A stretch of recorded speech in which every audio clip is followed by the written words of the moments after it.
Hello everybody, welcome back. My name is Stefan, and today we're going to be covering some Megacorp in Stellaris. Now this is going to be an early to mid-game guide. It's going to cover the period of about 8 to 20 years into the game, and it's specifically going to focus on planet management, Xeno Management, and exploration and construction management. All of these will be covered separately.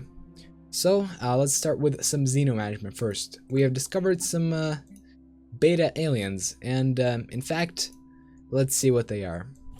They seem to be evil Xeno empires. They seem to be fully sapient and in the process of constructing stations.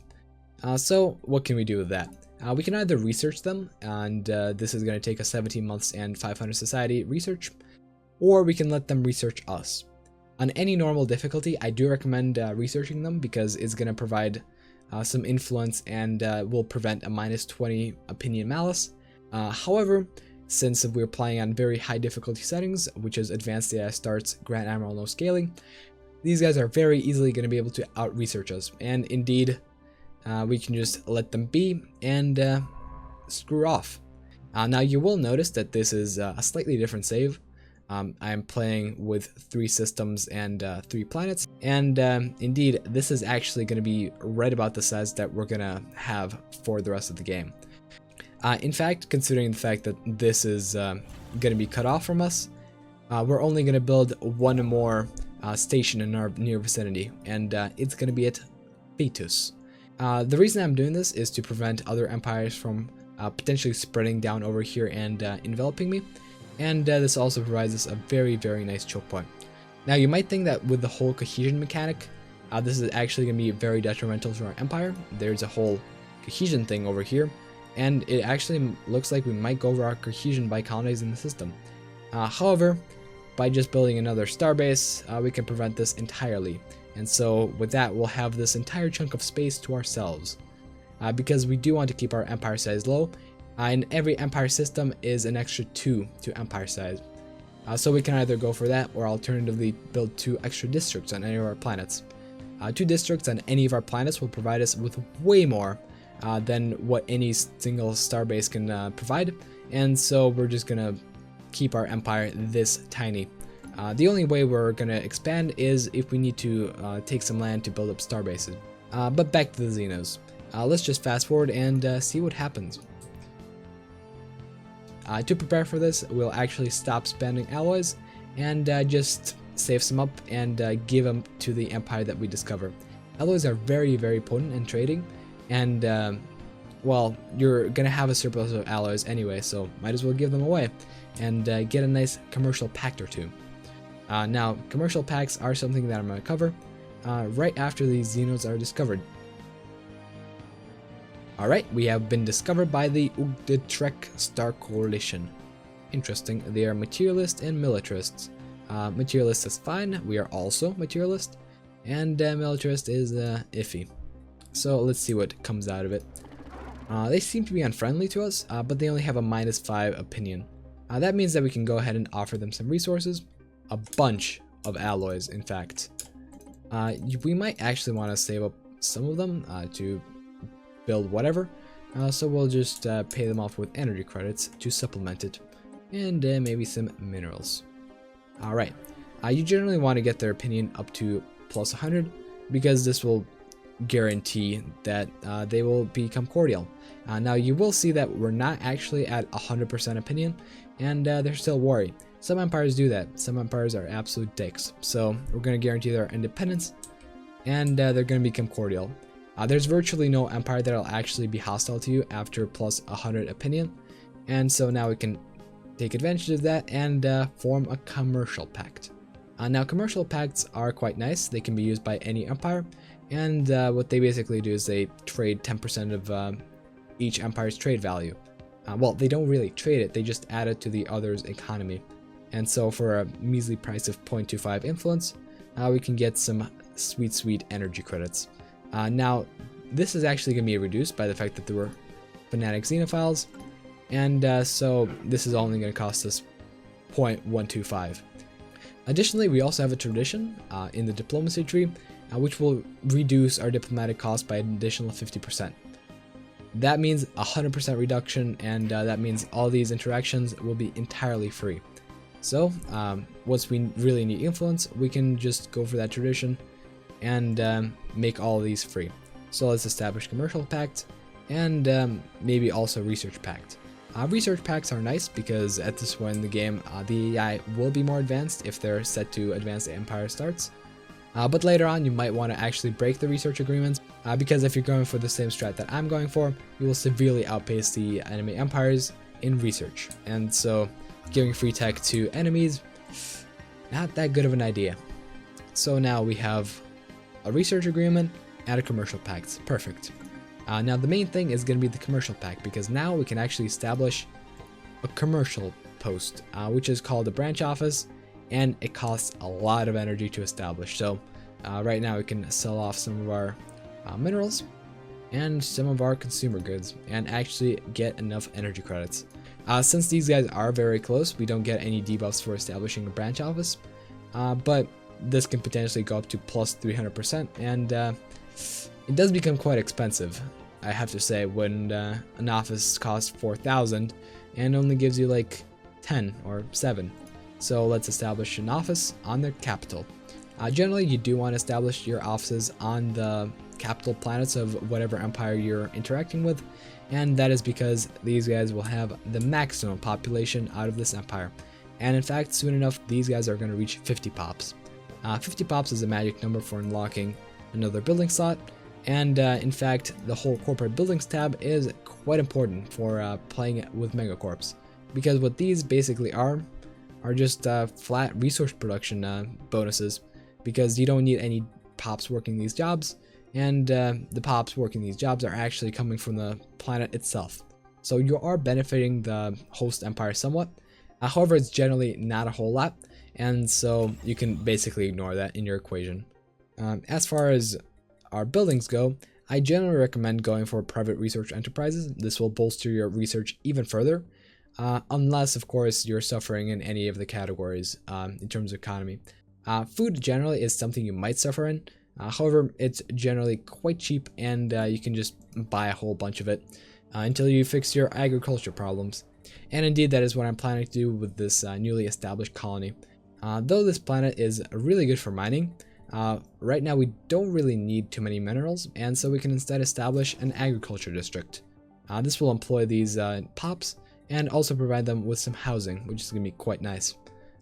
So it'll fix a lot of issues within our empire by just building a single building, which is generally what's going to be happening throughout the gameplay. Now as far as our capital goes, we see that there's a housing deficit, and there's also unemployment. That means that we can just build a district. Each district provides housing and jobs, and so we're going to kill two birds with one stone and get even more agriculture once we get the minerals for it. With extra agriculture, we will be able to afford some very nice decisions, as I've covered in the last video, and so it might be very well worth it to just have a lot of agriculture running. However, don't overdo it. Agriculture is not really useful once you're past a certain point, so be careful.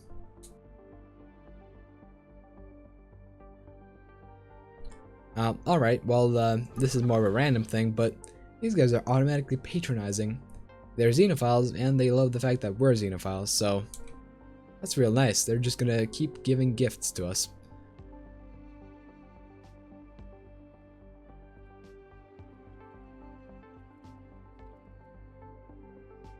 As far as our construction goes, so far, this is gonna be it, literally. This is gonna be the size of our empire. We could potentially move up this choke point up farther, but the fact that this has a wormhole means that by building here, it'll prevent AI from spreading in through the wormhole, so that's nice.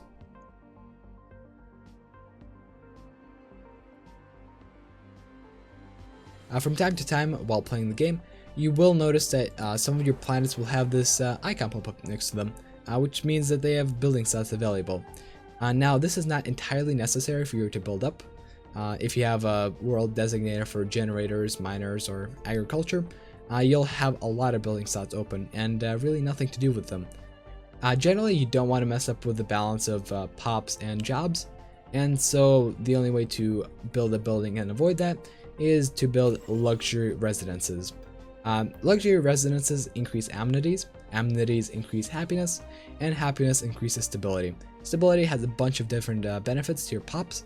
It increases resources, trade value, and immigration pool, and so by having some residences up and running, you will increase the productivity of your planet. So keep that in mind. If you have enough resources, definitely go for some residences. Now at this point in the game, you will encounter some difficult choices in technologies. However, it's best to just calculate which one's best for you. But otherwise, just go for the good stuff, which in this case is going to be powered exoskeletons. If you don't know it already, powered exoskeletons lead to robots. And robots are something we do want to get.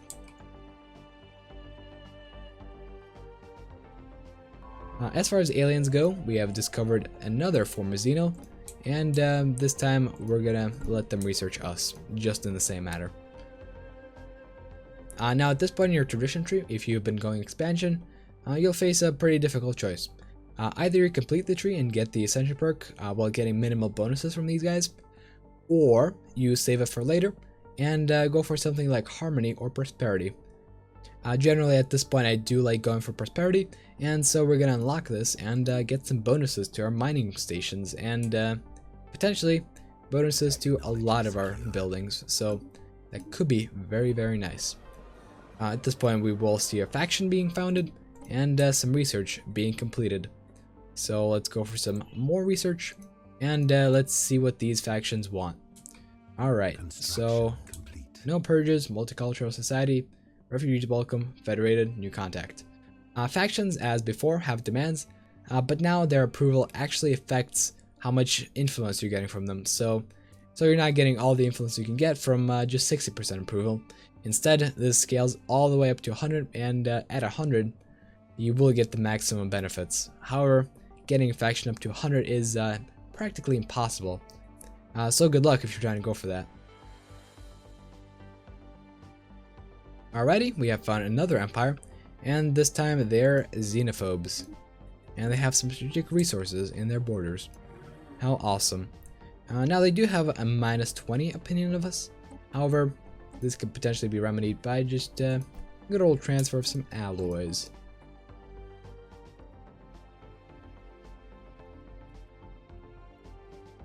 So let's commercialize. That's gonna give us some energy credits and most importantly, access to their planets. So let's go to their capital and establish a corporate office as soon as I can. So for now, we don't have a lot of resources. We can sell some of these off, but at this point, I'd rather just wait a little bit. One thing about worlds that you absolutely need to know is that there's a limited amount of districts on the planet, and if you build up a certain portion of the planet, it will take districts away from the total pool. So for example, if you build up a bunch of mining districts on this planet, it will take away from how many generator or agriculture districts we could potentially have. This really comes into play a lot later. However, for now you have to know that if you prioritize something, you won't get a lot of the other stuff. However, by prioritizing something, you'll also get a modifier to your planet in terms of extra resource output. And so I can demonstrate that a bit later. However, at this point, you're not going to really feel it.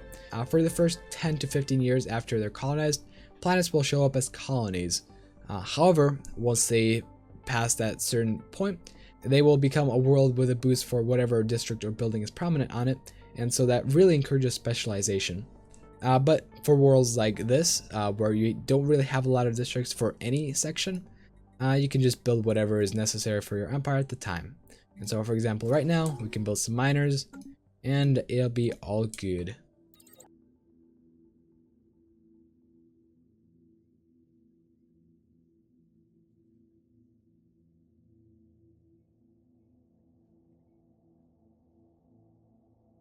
Alrighty, we have finally unlocked our first building slot on our first colony.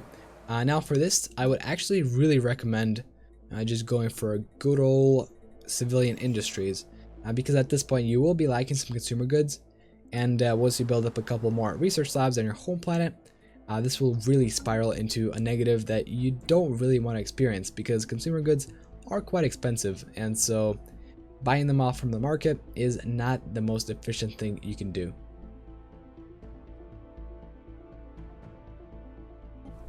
Alright, let's establish a branch office on these guys' planet and see what happens. Nothing particularly. Alright, let's build some research enterprises and let's get ahead of the AI and technology. That's the plan.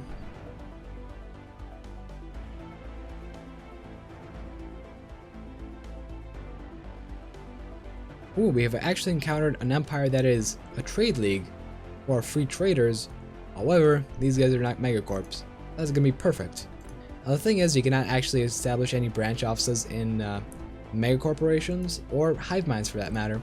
And so these guys who do like profits and are gonna have severely increased trade value on all their planets, they're gonna be open for our good sales. And so let's see, these guys plus 20. Let's establish a trade deal and get their opinion up.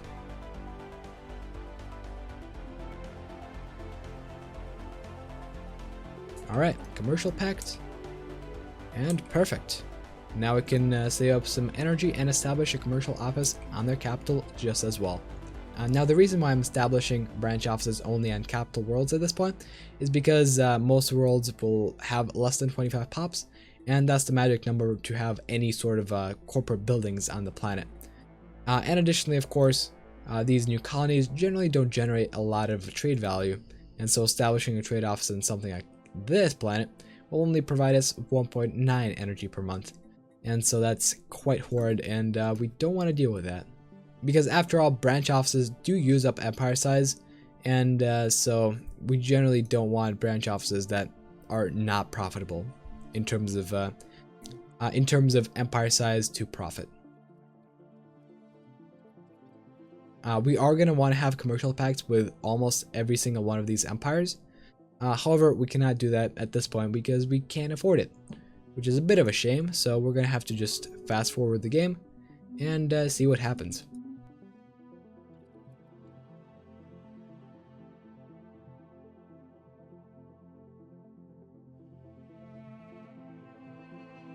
Even though you will generally want to cluster your empire around a couple systems and a couple planets, you do still want to check out some potentially very good. You do still want to keep checking out some potentially very good systems. For example, this system right over here with uninhabitable planet seems to have a bunch of dust caverns on it. And what dust caverns what dust caverns do is allow you to harvest some motes. In fact, 2 dust caverns will provide us with 4 motes, and indeed, I believe that makes this planet very much worth it to colonize after terraformation. So this will be on our list. However, at this point, we don't really need to claim the system because, well, there's no one else to claim it, and it's going to cost us to do so.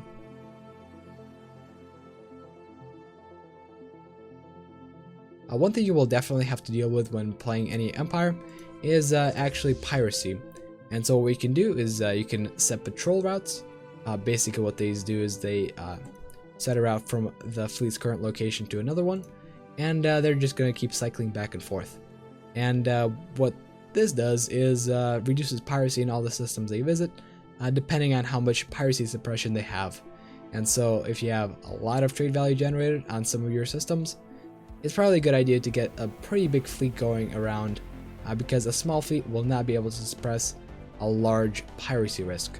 Alright, so now we have a tradition unlocked, and I'd like to demonstrate what taking diplomacy does for our influence. So right now we have 1.25 consumed from the different commercial and non-aggression pacts, and now after a little bit you will see that this absolutely disappears, and we're getting 4 influence a month. And every single interaction with these AI is going to be completely free, and so we can potentially even just guarantee independence of every single country in the galaxy. And it'll cost us absolutely nothing. Generally, as a mega corporation, you'll just want to continue doing what I'm doing right now, which is just building up trade offices and earning profit.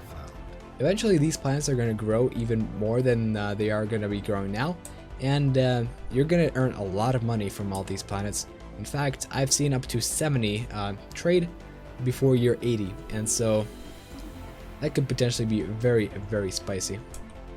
Now, one thing you might be forgetting at this point, which you really shouldn't, is to keep renewing your encouraged planetary growth decisions, because these are very important, as you will be able to increase your growth by 25% if you keep them running on all your planets.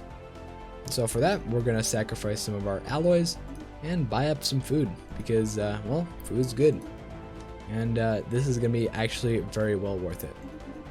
Technology secured. Ooh, robots. Perfect.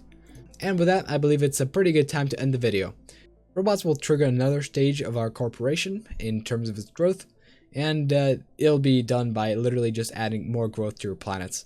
Robots are not really worth it if you were planning to run them for a couple of years, but after a couple of decades, you can see the difference between planets with robots and planets without robots, because the planets with robots will have like 20 pops more on them, and you're going to notice a difference in the amount of resources it produces. But we'll get to discover them in the next video, which I will release soon enough. So, thanks for watching, everybody. I hope you enjoyed what you saw. Leave a like if you enjoyed, and subscribe if you want to see more. I will be putting out the next video in this series in a couple of days. I generally like to test run my builds and ideas before actually making a video out of it, and that's why it takes a bit more time than just straight up pumping out a Let's Play. But the Let's Play will be coming soon.